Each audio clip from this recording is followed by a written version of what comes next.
हार गया से हार गया मैं तो भाई 6 में कुनाल की थी हो ओए पूछो सही क्या मसला है ओए चाचा खड़ चाचा खड़ क्यों रोना बजे क्या मसला है दादा बिल आया पैसा मेरा पैसा की में पढ़ो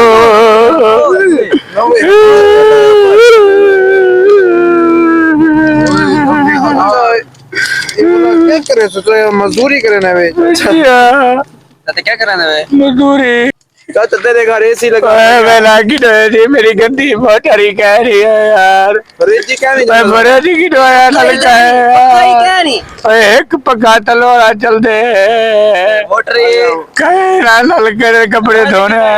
धाने की टाइम है देख वे उसे बेल की ना फिर से छोड़ा बेल की में बड़े से आ जाता देखो पानी पीना हां जल्दी आ लाया साइकिल में से किया लाया गिलास भरो पंडा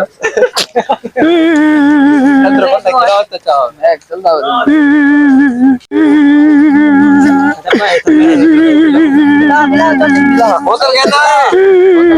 पानी पिला पानी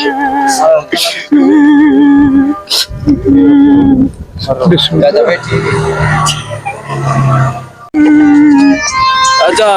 भाई का सुनना है सारा पहले ढेर आया